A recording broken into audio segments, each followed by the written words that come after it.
She said, "Dating you is like settling for leftovers." So I walked out mid-meal. Now she's alone, blocked, and telling everyone she made a mistake. Hey viewers, before we move on to the video, please make sure to subscribe to the channel and hit the like button if you want to see more stories like this. Thanks. I've never been the flashy type. I don't buy designer clothes, I don't post shirtless gym selfies, and I don't throw money around to impress people. What I do is show up. For work, for friends, for family, and especially for my girlfriend, Emily. We'd been together a little over 2 years when everything blew up. And before I tell you the exact words that ended it, you need to understand how much of myself I poured into this relationship. When we first started dating, Emily was still finishing school and juggling 2 part-time jobs. She was constantly stressed about money, so I'd take her out on dates and cover everything. When her car broke down, I was the one who drove her to work every day until she saved up enough for repairs. When she got sick last winter and missed 2 weeks of shifts, I picked up extra hours at my own job so she wouldn't fall behind on rent. I wasn't keeping score. I just thought that's what you do when you care about someone. You help carry the weight when they can't. Emily wasn't a bad girlfriend in the traditional sense. She wasn't openly cruel. She could be affectionate, funny, and supportive at times. But every once in a while, she'd slip in these comments that stung more than I think she realized. Or maybe she did realize and just didn't care. Stuff like, "You're just so predictable sometimes. I wish you'd surprise me more, like other guys do for their girlfriends." Or the classic, "Not everything has to be about saving money, you know." I'd brush it off, telling myself she was just venting or comparing us to unrealistic TikToks she watched. But somewhere in the back of my mind, the doubt started creeping in. Was I really not enough for her? The night it all went down started like any other Friday. Emily wanted to meet some of her old college friends for dinner at a trendy restaurant downtown. I agreed, even though I was exhausted from work, because she seemed excited about it. The place was loud, crowded, and overpriced. The kind of spot where you pay $25 for an appetizer that leaves you hungrier than when you walked in. Emily thrived in that environment. She looked stunning, laughing with her friends, ordering cocktails, soaking up the energy. I sat beside her, content just watching.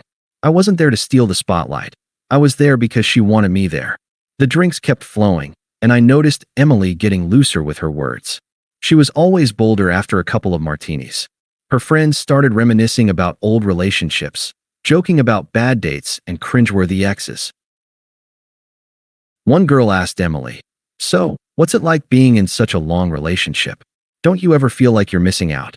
Emily smirked, tilted her glass, and said the words that would replay in my head for weeks after. "Honestly, dating him feels like settling for leftovers." For a moment, I thought I'd misheard her. The table went awkwardly quiet. Someone gave a nervous laugh, thinking maybe it was a joke. But Emily doubled down, shrugging like it was nothing. "I mean, he's reliable and all, but you know, not exactly the first choice. Still, better than being alone, right?" She said it so casually, like she was commenting on the weather. And just like that, everything shifted. I don't remember much of the chatter after Emily said it. The noise of the restaurant blurred into static. Her friends gave each other uneasy glances, a couple of them shifting uncomfortably in their seats. One girl tried to change the subject, but the words had already burned themselves into my brain. Dating him feels like settling for leftovers. I sat there quietly, letting her dig her own hole. I didn't defend myself, didn't argue, didn't give her the satisfaction of seeing me flinch. Instead, I waited until the check came.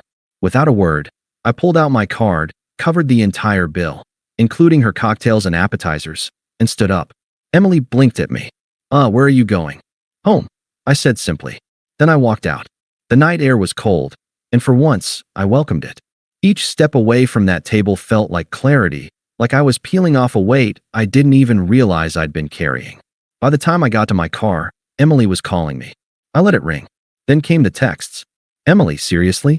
You just left?" "Emily, that was so dramatic." "Emily, it was a joke, babe. Stop acting like a child." I ignored them all and drove home. About an hour later, there was a knock at my door.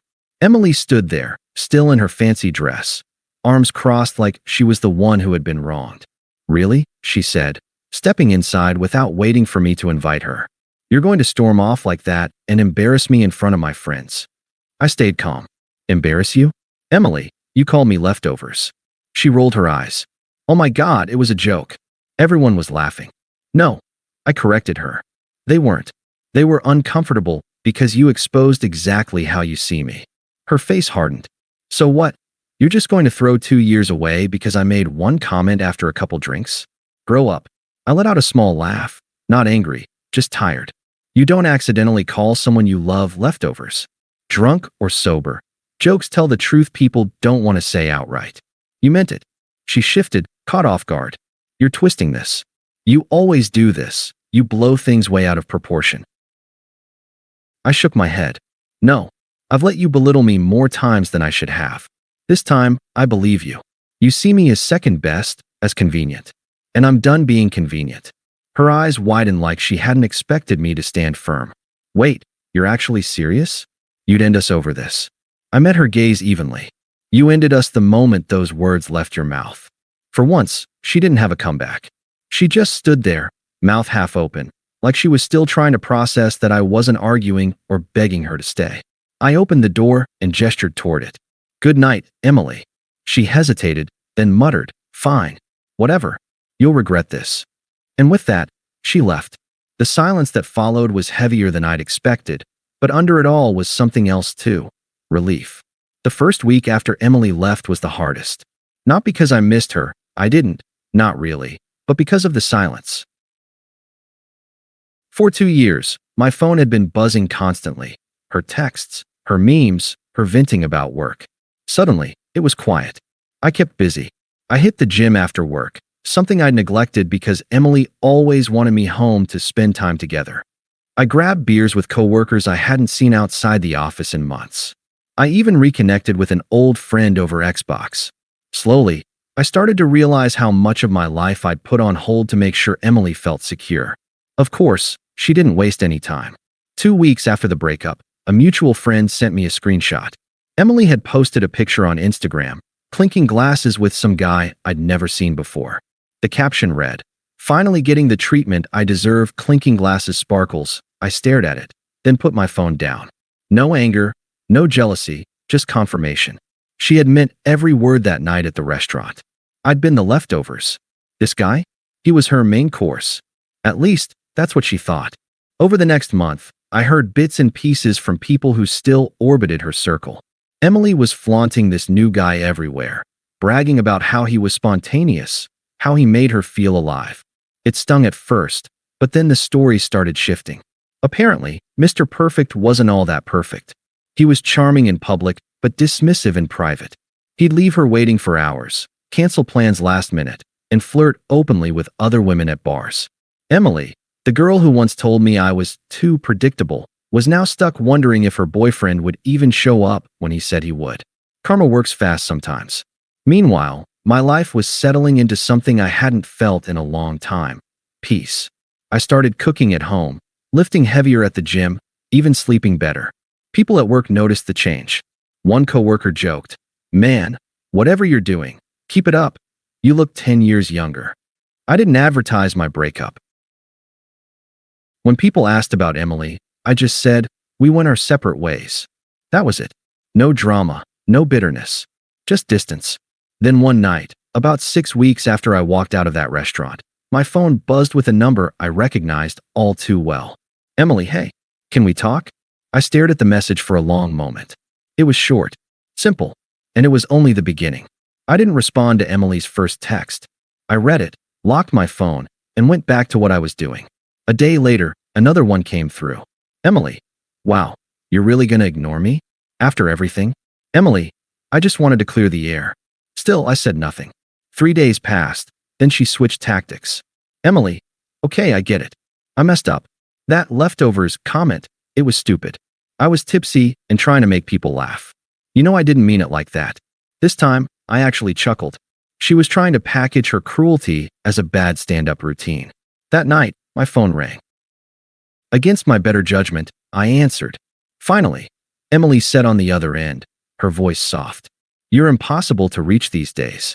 "Maybe that's the point," I replied. She sighed. "Come on, don't be like that. Look, I know I hurt you, but are you really going to erase 2 years together over one dumb comment? You didn't just hurt me, Emily. You showed me exactly what I was to you.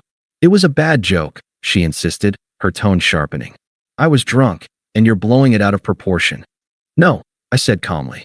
I believed you that night, because deep down, I think you meant every word. And that's why I walked away. There was silence on the line. Then she tried a different angle. I miss us. You were always there for me, no matter what. No one else has ever treated me like you did.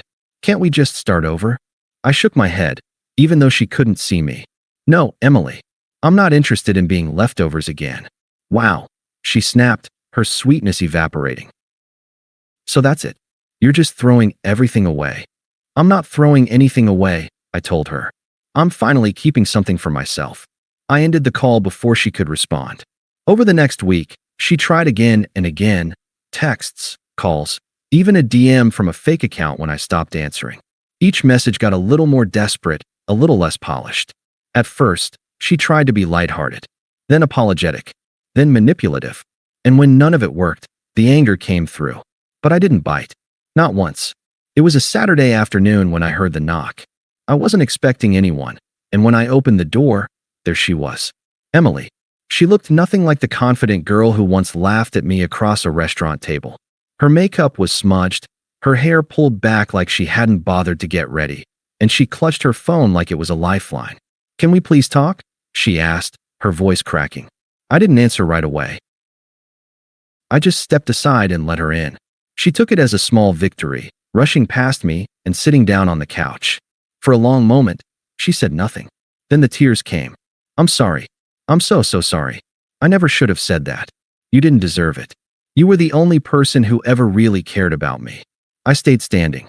Emily, crying doesn't change what you said or how you felt. She wiped her face with the sleeve of her hoodie. You don't understand. The guy I was seeing? He didn't care about me at all. He just wanted someone to show off. He was cruel. He cheated on me after a month. I let the silence stretch. She stared at me, waiting for me to comfort her, to tell her it would be okay. But I didn't. Finally, I said, and you think that means I should take you back? Her head snapped up. I'm saying I made a mistake. You're stable. You're kind. You're the only person who ever. I cut her off. Stop. You don't miss me. You miss the way I made your life easier. She blinked at me, stunned. That's not true. It is, I said firmly. You call me leftovers. And the second you thought you had something better, you left without a second thought. Now that it blew up in your face, you want to come back. That's not love, Emily. That's convenience. Her face twisted, desperation morphing into anger. You think you're better than me now? Just because you've been hitting the gym and ignoring my calls? Don't flatter yourself. You'll never find someone who puts up with you like I did. I almost laughed at that one. Emily, you didn't put up with me. I carried you. And now I'm done. She shot up from the couch, her tears gone, replaced by fury. Fine. Screw you. You'll regret this. Don't come crawling back when you realize no one else wants you. I opened the door for her. Goodbye, Emily. She stormed out, slamming the door so hard the frame rattled. But all I felt was calm. It happened about a month later. A buddy of mine was hosting a small get-together. Nothing big, just drinks, cards, and catching up. I almost didn't go when I found out Emily would be there, but I decided not to let her presence dictate my life. When I walked in, I could feel her eyes on me instantly. She tried to play it cool at first, chatting with people, laughing a little too loudly. But the moment she got the chance, she cornered me near the kitchen. Hey, she said softly, like nothing had happened. You look good. Thanks, I said, not giving her more than that. She fidgeted with her glass. I've been thinking a lot about us. About what we had. I know I screwed up, but maybe we could try again. Start fresh. I just looked at her. She was waiting for me to melt, to take her hand, to let her rewrite history. Instead, I said, Emily, you made yourself perfectly clear. I was leftovers to you. Remember? Her face went pale. She opened her mouth, but no words came out. I kept my voice calm, steady. Now you're the one standing here, asking for a second chance, after realizing the guy you chose didn't want you. So tell me, if you thought I was leftovers then, what does that make you now? The room had gotten quiet. A few people nearby had caught the exchange, and I could feel their eyes on us. Emily's face flushed red. That's not fair, she whispered, her bravado crumbling. No, I said. What wasn't fair was me giving you everything I had, only for you to treat me like I was disposable. I'm not leftovers, Emily. I never was. And I'm sure as hell not going to be your second option now. I set my drink down, walked past her, and joined another group of friends. The conversation picked up again around me. And just like that, she was no longer the center of my world or the room's. Out of the corner of my eye, I saw her standing alone, blinking back tears she couldn't hide this time. For once, it wasn't my problem. I wasn't angry. I wasn't bitter. I was free. And that, more than anything, felt like winning. Thanks for watching. Make sure to subscribe to the channel and hit the like button. What do you think about this story? Share it in the comments.